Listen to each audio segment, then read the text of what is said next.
ఈరోజు నేనైతే బీరకాయ తొక్కులతోటి ఎగ్ ఫ్రై ప్రిపేర్ చేస్తున్నాను. దీనికోసం అయితే బీరకాయ తొక్కుల్ని మంచిగా తుంపుకొని చిన్న జార్లోకి అయితే వేసుకోవాలి. మ్యాక్సిమం ఈ తొక్కులతోటి పెద్దవాళ్ళు అయితే పచ్చడి ఎక్కువ చేస్తారు. జార్లోకి తీసుకున్న తర్వాత దెన్ మిక్సీ పట్టుకోవాలి. దీన్ని బరక్కా పట్టుకోవాలి. చూస్తున్నారు కదా, ఇలా ఊరికలా తిప్పుకుంటే చాలు ఒకసారి. దీనికోసం అయితే ఒక పెద్ద ఉల్లిగడ్డ, అలాగే 2 పచ్చిమిర్చి, అలాగే 2 కోడిగుడ్లు.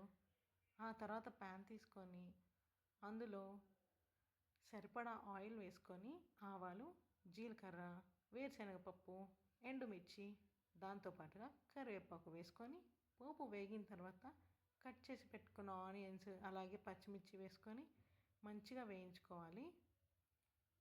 దీని తర్వాత దంచి పెట్టుకున్న వెల్లుల్లిని అయితే నేను ఫస్ట్లో మర్చిపోయాను, ఇప్పుడు వేస్తున్నాను.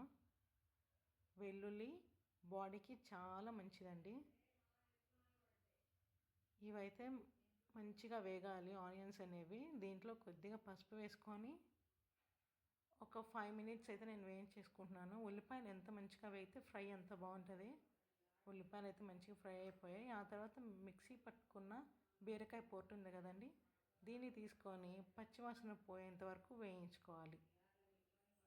ఈ లోపైతే మనం పక్కనే 2 ఎగ్స్ని పెట్టేసాం కాబట్టి ఆ 2 ఎగ్స్ని బ్రేక్ చేసుకొని ఒక గిన్నెలో తీసుకొని మంచిగా కలుపుకొని ఇలా ఆ ప్యాన్లో పోసేసుకోవాలి. పోసేసుకున్న తర్వాత కలుపుతూ ఉండాలి.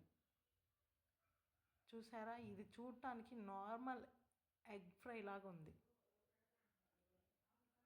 పిల్లలు మంచిగా తింటారు. ఇది మంచి ఫైబర్ రిచ్ ఫుడ్ కాబట్టి మంచిగా తింటారు పిల్లలు. ఇదైతే బాగా వేగిందండి.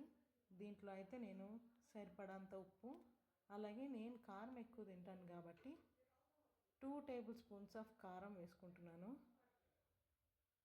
ఈ కారం వేసుకున్న తర్వాత లో ఫ్లేమ్లో పెట్టుకొని 2 మినిట్స్ అలా కలుపుకొని ఆ తర్వాత స్టవ్ ఆఫ్ చేసి వేడి వేడి అన్నంలో తింటే ఆహా సూపర్ ఉంటుంది.